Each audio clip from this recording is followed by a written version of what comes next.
मुख्यमंत्री उप मुख्यमंत्री का शपथ ग्रहण समारोह आजाद मैदान में हो चुका है।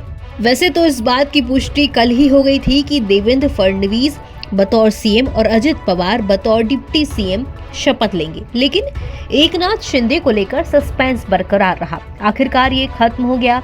शिंदे के नाम का एक पत्र राजभवन को भेजा गया है। इस दौरान अजब संयोग देखा गया। जिस तरह से 2014 में शिवसेना प्रमुख उद्धव ठाकरे को दुविधा का सामना करना पड़ा था, उसी तरह इस साल शिंदे को भी दुविधा का सामना करना पड़ा। ऐसे में 10 साल बाद इतिहास ने खुद को दोहराया है। दरअसल 2014 में विधानसभा चुनाव हुए। उस समय सभी पार्टियां स्वतंत्र तौर से लड़ी। बीजेपी को 122 सीटें मिली, शिवसेना ने 63 सीटें जीती और दूसरे स्थान पर रही।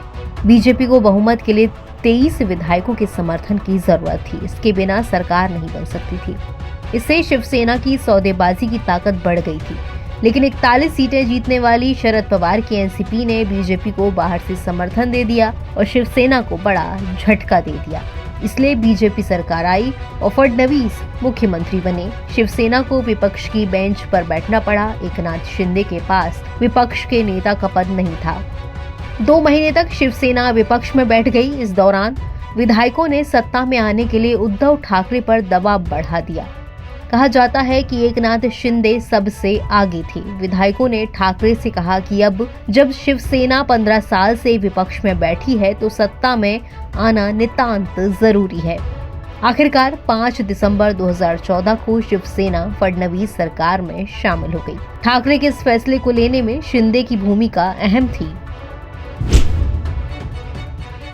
अब जब 2024 में सरकार गठन की प्रक्रिया चल रही है तो शिवसेना के सूत्र शिंदे के साथ हैं।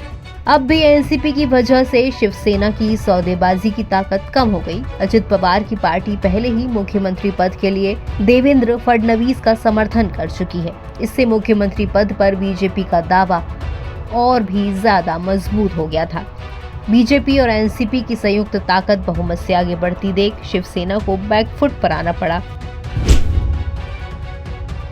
शिंदे सत्ता से बाहर रहकर बीजेपी और एनसीपी सरकार को समर्थन देने की सोच रहे थे, लेकिन विधायक सत्ता में बने रहने पर अड़े रहे। विधायकों ने पक्ष रखा कि विकास कार्यों के लिए सत्ता में आना जरूरी है। इसलिए 2014 में जिस दुविधा में ठाकरे फंसे थे, शिंदे भी उसी दुविधा में फंस गए। आखिरकार विधायकों की जिद को देखते हुए शिंदे ने सत्ता में आने का फैसला किया। वो खुद उप मुख्यमंत्री बने और आज शपथ भी ली। एनबीटी ऑनलाइन की रिपोर्ट। स्थापित झाले आहे अशा भारताच्या